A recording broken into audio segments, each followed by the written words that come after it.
fiscal decision, the final decision by the FCC concerning the funding rule change, it appears that the outcome will most likely have a negative effect on our revenue stream. For this reason, we have reviewed all of our future upgrading plans and substantially pared down our wish list through prioritization. We have basically gone from rebuild and upgrade to simply update in our thinking going forward. With this thinking in mind, and keenly aware that many viewers are now streaming our channels expecting a high-definition product, this capability has become a priority. Starting in this chamber, we asked the vendor who designed, built, and has maintained the system through the years to assess what would be needed to enable us to broadcast in high definition. The quote from Access AV is included in today's package, is the outcome of that request. We will, not be addressing any changes to our audio system at this time, since the system is functioning properly. As we have adjusted some environmental issues in the auditorium control room upstairs, and feel confident that the existing switcher will continue to perform properly, we will be using the replacement switcher we purchased at, to be incorporated into this chamber system. We request permission to use funds in the amount not to exceed $23,000 to complete this project. Once school has adjourned next week, we can next assess how best to update our existing system in the North High School lecture hall. We would like to request a CTAB meeting either in July or August so that we can present our findings in order for the work to be accomplished during the summer school break. It just would be a lot easier if we could do that. We also, at the auditorium control room, we've had many instances in the auditorium control room where equipment has been moved or erroneously turned off when we are not there. To make sure we know who was entering the room, we would like to install an employee card reader to gain access. This will allow us to better keep track of who has been in and out. For this system, we ask your approval in the amount of, and I made a mistake here, it's the amount of not to exceed $3,000. The quote is $2,381. Actually, I just wanted to cover us, but I made an error there when I typed it out. So it's $3,000 not to exceed. And that's my part of the report. Okay. Just Question? Mr. Lucius? Jeff, are we going to have to do anything similar to like Public Works or anywhere else where we have systems already in place? No, we have no plans of that now. Just these are the two, everything we do in the field, right? When Pete is covering sports and all that, that's all high definition. That's all, updated to the latest technology. And the two main places where we have meetings, or three main places, I'm sorry, is the auditorium, the chamber, and the North High Lecture Hall. Auditorium, as you know, we upgraded a few years ago, so that's all set. The two that haven't is the chamber here and the auditorium lecture hall. Thank you. Yep. I had a question with regard to the control room. Mm-hmm. Would a surveillance camera or something be better than a card reader, since it could very well be people that are there with an employee rather than... Well, we do have a surveillance camera in there. Now, we haven't caught anybody yet, but it just seemed like, that anybody with a key can get in that room. Now, I realize that, okay, anybody with a card can get in that room, but we'll know who went in that room, at least, so it does identify them.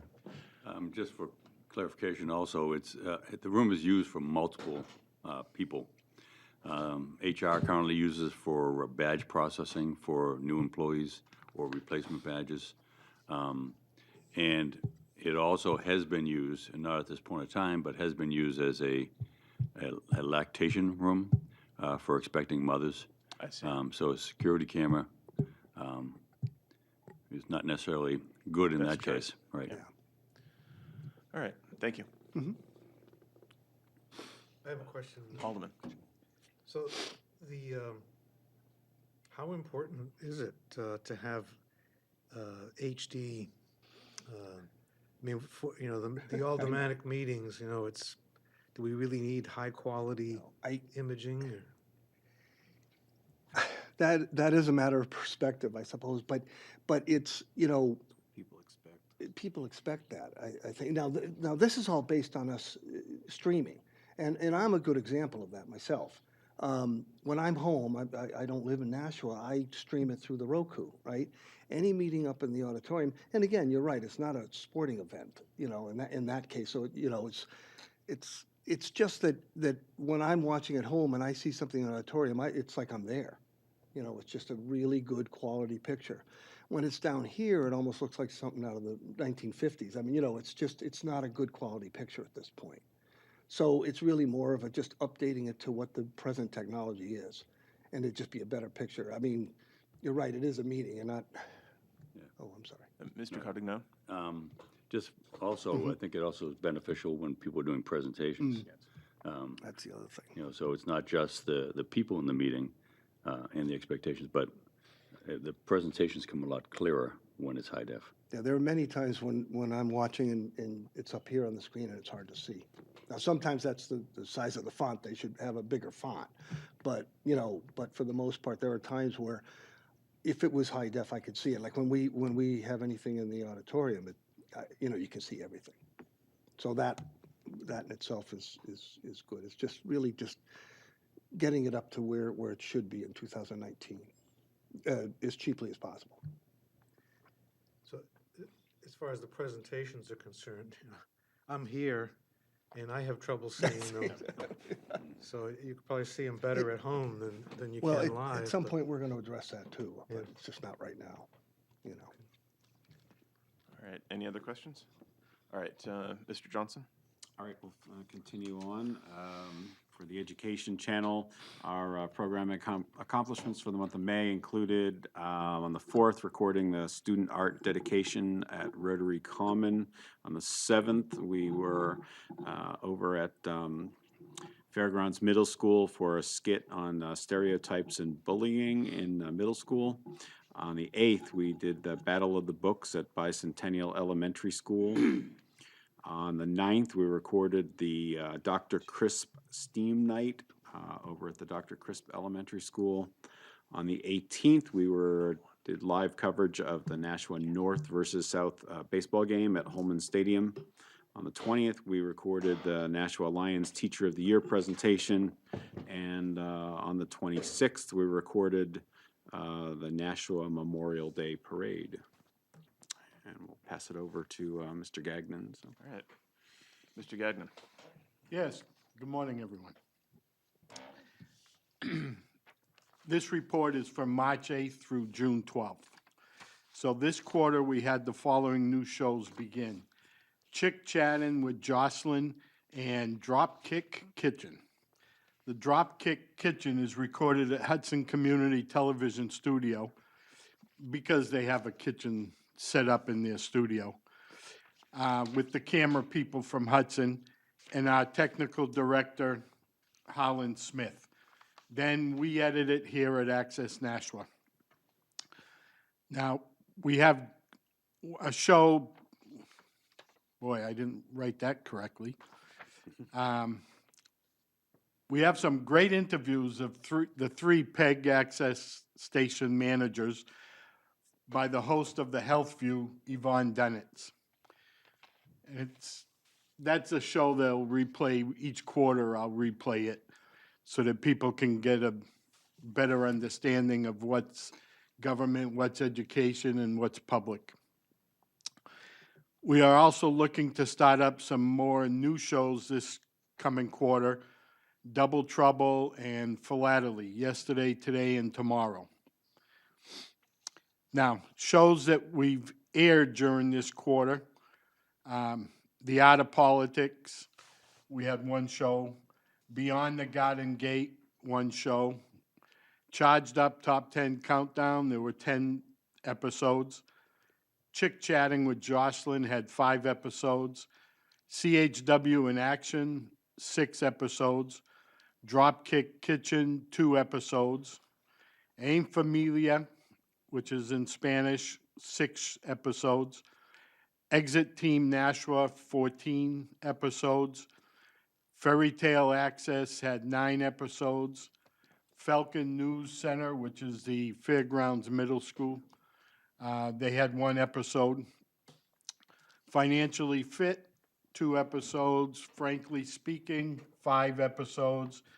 Game Shift, 2 episodes. And that was a weekly show. However, he lost his co-host. And if there's anybody out there in the viewing area that would like to be a co-host for a show called Game Shift, which reviews video games, please contact us at accessnashua@gmail.com. If I could just interrupt you for a moment, I understand we have a quorum, perhaps briefly, so I think we'll call the roll and proceed with that, and then if we could come back to you. All right, so for attendance, Andrew Sindor is here, Dorothy Clark, Bruce Codignone, Richard Ferenkopf, Brian Garrity, actually, he's got his alternate here. Sally Highland. Here. Alderman Jetty. Here. Ed Leicius. Here. Jennifer McCormick. Here. Brian Rhodes. Here. All right. So while we have our quorum, we'll go through the things that require votes. Is there a motion with regard to minutes from previous meetings? Move to accept, place on file. All right, and that's with regard to the minutes from the March meeting. Any discussion? All those in favor? Aye. All those opposed? Motion passes. Okay. Now, there were 2 items in new business.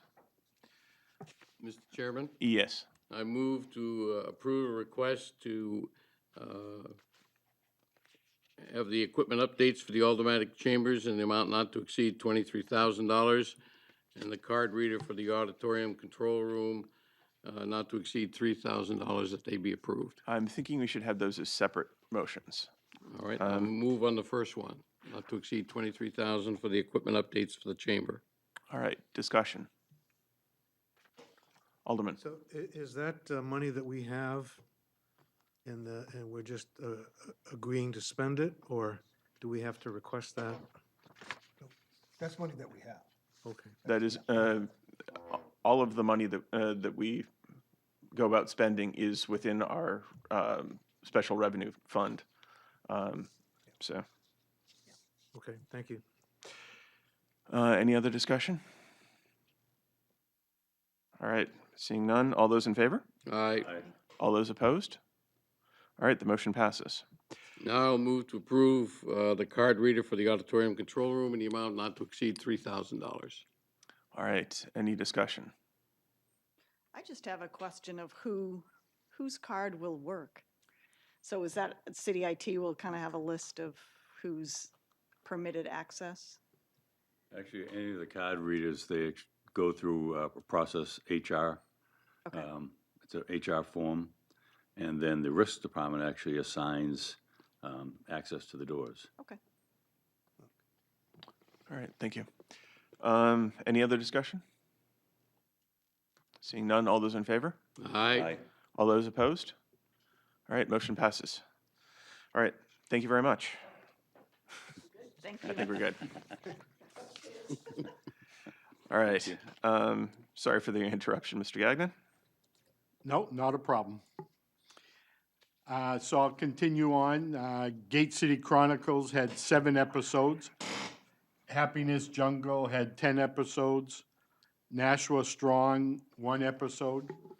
Perspectives, 3 episodes. Plenitude, which is also in Spanish, had 5 episodes. Raphael CHW is in Spanish, had 1 episode. Science Cafe had 5 episodes. Knights of Columbus, there were 12 episodes. Special Talk with Scott McCullough, 4 episodes. The Health View had 10 episodes. The People's View, 16 episodes. The Ring and All Other Sports, 14 episodes. Unitarian Universalist Sermons, 9 episodes. Veterans Programming, which is a variation of 2 or 3 programs, 8 episodes. Yamha Showa was 1 episode. And then miscellaneous local shows, there were 3. And by that, I talk about something that was from the government channel and from the education channel that we aired. Outside sponsored shows, Colores Latinos, which is in Spanish, 4 episodes. Drake at Arts, 4 episodes. National Gallery of Art, 11 episodes. New in Christ Bible Church, 9 episodes. Sidewalk Entertainment, 13 episodes. And 9 other miscellaneous shows. That's for a total of 223 shows aired during this reporting period. Thank you. All right, thank you. Okay, going back to our rather badly mangled agenda, Mr. Lucius. We have no report. Winding down this school year, graduation recordings, end of the year programming at the various schools, and we'll be meeting again in the fall. Okay. In his report, Mr. Paynard asked that we have a meeting in either July or August to discuss the North Lecture Hall. Does anyone have any objection to July? Presumably the same Second Friday. second Friday of the month? Mr. Chairman, I'll be out of the country then. Okay. Will that give you enough time, or would August be I better? think we'll just have to wait till the school gets out to get in there and assess what we're gonna need to update. I think August may be running a little bit late for them to order equipment. School actually begins in late August as opposed to early September this year. So if we want to try to get in prior to, and get that done prior to the beginning of school, which is always they like. Could Be we? nice to have it in July. It could be a different week.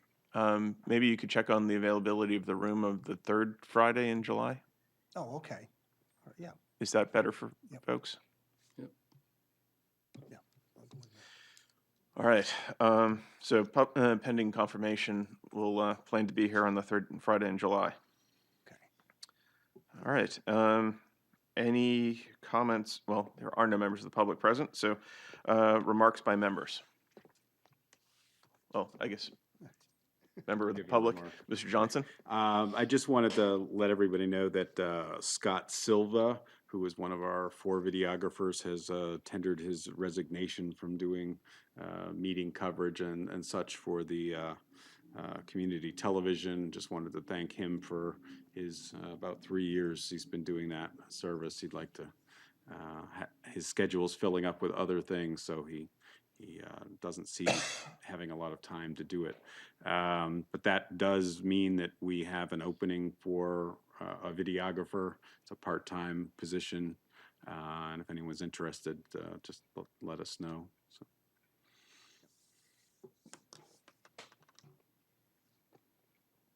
All right.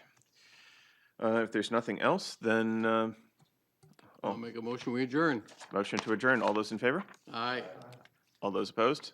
Motion passes. All right. Everybody. thank you.